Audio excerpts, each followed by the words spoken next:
अब ये ज़्यादा दिन चलने वाला नहीं है। पाप का घड़ा जो है ना भर चुका है, अब बाहर निकलने वाला, बहुत जल्दी सत्ता से ये लोग जाने वाले हैं। 2024 में इनको मुँह की खानी पड़ेगी सत्ता से। यही जनता, यही देश की जनता उनको उखाड़ के फेंक देगी। उसके बाद बताएगी कि देश और लोकतंत्र कैसे चलता है। सत्ता परिवर्तन को तो इनके लोग भी उसी जगह पे बैठेंगे जो गुनाहगार हैं। इनके लोग खुद गुनाहगार हैं जिन्होंने निर्दोष लोगों को जेल के अंदर भेजा है। इनको वहाँ जाना पड़ेगा।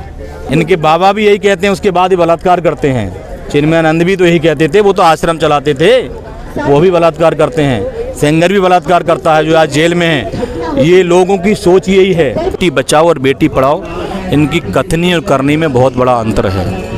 इन लोगों की सोच वही है जो आज हाथरस में उजागर होकर सामने आ गई। ये सिचुएशन तो ऐसी है जैसे गोरों का राज नहीं था 47 से पहले, जो गोरों का राज था। आज समझ लीजिए हिंदुस्तान की पोजीशन वही आ चुकी है, क्योंकि इनका भी इतिहास उन्हीं से मिलता जुलता है। उसमें हाथरस कांड के बाद जो बलिया के विधायक हैं उन्होंने कहा कि युवतियों को ही संस्कार दिया जाना चाहिए। इनके बाबा भी यही कहते हैं, उसके बाद ही बलात्कार करते हैं। चिन्मयानंद भी तो यही कहते थे, वो तो आश्रम चलाते थे, वो भी बलात्कार करते हैं। सेंगर भी बलात्कार करता है जो आज जेल में है। ये लोगों की सोच यही है। कल उन विधायक जी के घर में जब ऐसा होगा ना, तब उनको ये एहसास होगा बलात्कार क्या होता है, और बच्चियों की जब इज्जत उतारी जाती है तब दिल पे दर्द कैसा होता है। अपने कलेजे पे हाथ रख के देखें, कल उनकी बच्ची होती तब उनको तकलीफ नहीं होती क्या? ये सोच रहे हैं कि दलित की बेटी है, कल आपके साथ भी ऐसा हो सकता है। तो इसलिए उनको शर्म आना चाहिए और खुद उनको इस्तीफा दे देना चाहिए। उन पद पर रहने का कोई हक नहीं है उनके लिए। आप समाजवादी पार्टी से हैं, आप दिल्ली के जंतर मंतर पे प्रोटेस्ट के लिए यहाँ पे आए हुए हैं।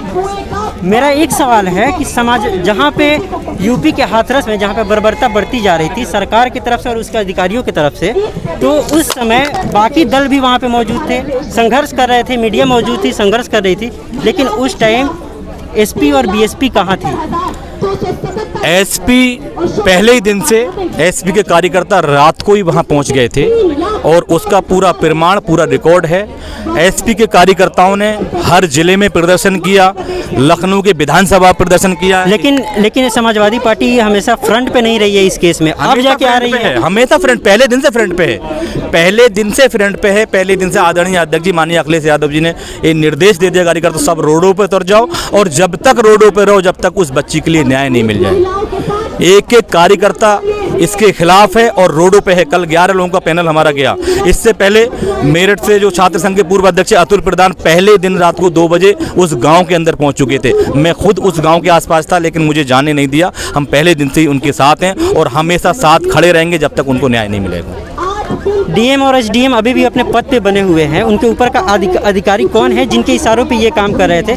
ये अधिकारी हैं या फिर सत्ता के पीछे कोई है इसके? देखिए, योगी जी के बगैर, उनकी इजाज़त के बगैर कोई भी डीएम काम नहीं कर सकता, क्योंकि डीएम को डायरेक्ट सीएम फॉलो करता है। अगर योगी जी थोड़ी भी उनके दिल में रहम है तो वो डीएम को फौरन बर्खास्त कर दें। डीएम को और एसडीएम को, जिस डीएम ने कहा कि मीडिया के लोग आज हैं कल चले जाएंगे, फिर भी हम गलत धमका रहे हैं उनको, उसके बाद वो सत्ता बने बैठे हैं। ये एक बहुत बड़ा षड्यंत्र है, बहुत बड़ा षड्यंत्र है। आज उन्हीं के लोग एक उस परिवार के घर के सामने बैठे हैं, उस परिवार के घर के सामने बैठ के धमकियां दे रहे हैं, बाहर निकल हम न्याय देंगे। तो इन लोगों की वजह से ये पूरा हुआ है। वो तो अच्छा हुआ, ये उजागर हो गया। विपक्षियों ने, मीडिया ने, कुछ अच्छे चैनलों ने इसको अच्छी कवरिंग दिखा दी, तो ये लोग थोड़े से डाउन हुए। नहीं तो इसके लिए वो दिखाते ही नहीं और मना कर देते कोई बलात्कार नहीं हुआ है। इन्होंने खुद ऐसा कर लिया। राहुल गांधी और प्रियंका गांधी हाथरस की तरफ लगातार पहले दिन से बढ़ रहे थे। पहले दिन उन्हें यमुना एक्सप्रेसवे पे रोका गया, उसके बाद कार्यकर्ताओं के पे लाठीचार्ज किया गया, दूसरे दिन भी रोका गया। इस पे आप क्या बोलेंगे? देखिए, चाहे वो राहुल गांधी हों, चाहे प्रियंका गांधी हों, जो लोग अन्याय के खिलाफ लड़ते हैं, समाजवादी पार्टी उनके हमेशा साथ है। जो लोग अन्याय के खिलाफ लड़ते हैं, इनको शर्म आना चाहिए।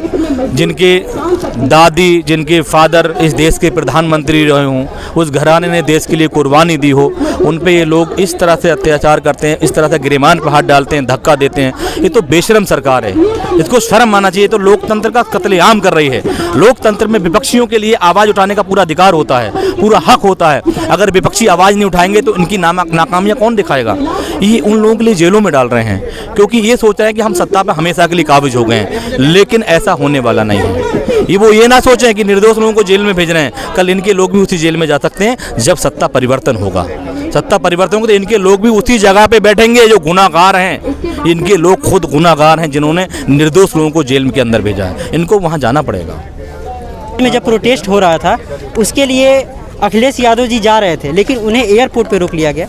अभी हाथरस कांड में राहुल गांधी, प्रियंका गांधी, हजारों कार्यकर्ता जा रहे थे, उन्हें भी रोक लिया गया। क्या आपको ऐसा नहीं लगता कि ये इमरजेंसी से भी बदतर सिचुएशन आई है? ये सिचुएशन तो ऐसी है जैसे गोरों का राज नहीं था 47 से पहले, जो गोरों का राज था। आज समझ लीजिए हिंदुस्तान की पोजीशन वही आ चुकी है, क्योंकि इनका भी इतिहास उन्हीं से मिलता जुलता है, पूरी तरह से मिलता जुलता। आप इतिहास उठाकर देख लीजिए इनका, क्योंकि आज ये वही यहाँ करना चाहते हैं। जो देश आज़ाद था ये उस देश के लिए गुलामी की तरफ लेके जा रहे हैं। आज हम लोग गुलामी की तरफ जा रहे हैं, और अगर ऐसा ही चलता रहा तो देश वहीं पहुंच जाएगा जो 47 से पहले था। लेकिन सच्चाई की हमेशा जीत होती है, सच्चाई की हमेशा जीत होती है, और सच्चाई की हमेशा जीत होगी। 2024 में इनको मुँह की खानी पड़ेगी सत्ता से। यही जनता, यही देश की जनता उनको उखाड़ के फेंक देगी, उसके बाद बताएगी कि देश और लोकतंत्र कैसे चलता है। अगर 2022 में अगर सपा की सरकार आती है यूपी में, तो आपका पहला कदम क्या होगा? सपा की तरफ से पहला कदम क्या होगा? सपा की तरफ से पहला कदम तो ये होगा, जितने भी इन लोगों ने गुनाह किए हैं और जितना भी इन लोगों ने निर्दोषों को फंसाया है, वो सब जेल से बाहर आएंगे, और जो लोग दोषी हैं, इनके जो सरेआम घूम रहे हैं, वो सब जेल के अंदर जाएंगे। पहला कदम यही होगा। जो बेटी बचाओ और बेटी पढ़ाओ, इनकी कथनी और करनी में बहुत बड़ा अंतर है। इन लोगों की सोच वही है जो आज हाथरस में उजागर होकर सामने आ गई। आप देखेंगे एक लड़का उसमें रवि करके है, रवि, उसके फादर योगी आदित्यनाथ के बराबर में बैठे हैं, अमित शाह के बराबर में बैठे हैं, मोदी जी के बराबर में बैठे हैं, राजनाथ जी के बराबर में बैठे हैं। तो उनको संरक्षण मिल कहाँ से रहा है? मिल कहाँ से रहा? आप ये देखिए, तभी तो इनके सांसद जेल में मिलने जाते हैं। अगर यही कोई और पार्टी का करता तो अब तक वो लोग कभी का उस सांसद को सस्पेंड कर देते। लेकिन ये तो बेशरम लोग हैं, इन्हें कोई मतलब नहीं है। ये सिर्फ और सिर्फ दंगा कराकर इस देश की सत्ताई कुर्सी पे बैठे, लेकिन अब ये ज़्यादा दिन चलने वाला नहीं है। पाप का घड़ा जो है ना भर चुका है, अब बाहर निकलने वाला, बहुत जल्दी सत्ता से ये लोग जाने वाले हैं। और प्रदर्शन जारी है।